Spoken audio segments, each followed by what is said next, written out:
Moving to LA for acting can be a very daunting task, from how expensive it is to networking to traffic. So what are some things you should know before moving to LA for acting? Let's talk about it.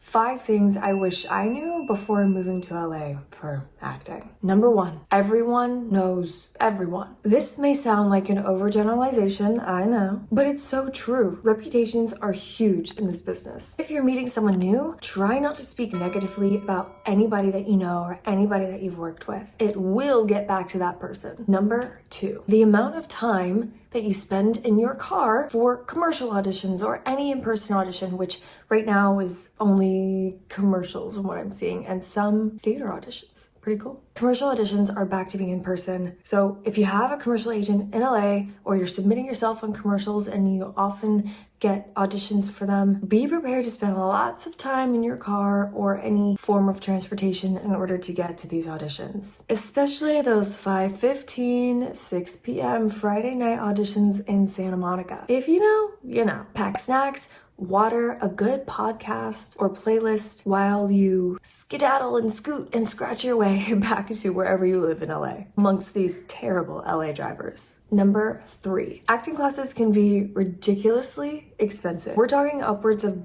$650 a month. That's dumb. Don't pay that. Instead, try to audit at as many acting studios here as you can until you find your home and a studio that you're in love with. And hey, that may be the couple that are $650 a month, but I think that's ridiculous and not worth it. But hey, to each their own, up to you. When you find an acting studio that you absolutely love, there's some really amazing studios here. There's the BGP studio, there's Margie Haper studio, and those are like $300 to $450, averaging out to that per month. And I'd say that's way more reasonably priced. Still expensive, but more reasonable. Number 4, headshot photographer referrals. If you have any actor friends in LA whose headshots you love, try to get a referral from them and book your headshot session. Chances are the photographer may cut you a deal. Hint, hint, wink, wink. 5, the importance of networking and making friends. Well, like I said before, this industry is built on relationships, it's built on reputations, because people like to hire who they know, like, and trust. You've got to get out of the house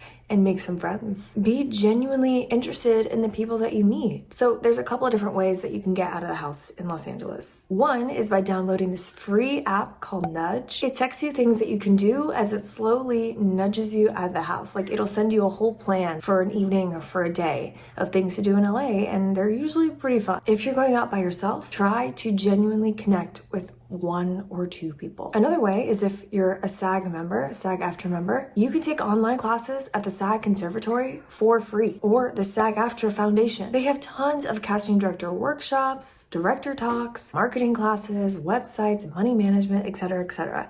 And when you see people on Zoom, you can message them afterwards, connect with them, and make friends that way. And it's all for free. So I hope this list helps. And if you're wanting to know when you should make the move to LA and what it's actually like living here to pursue your acting career, these next videos are for you. And I'll see you all in a new video Thursday after next. Bye.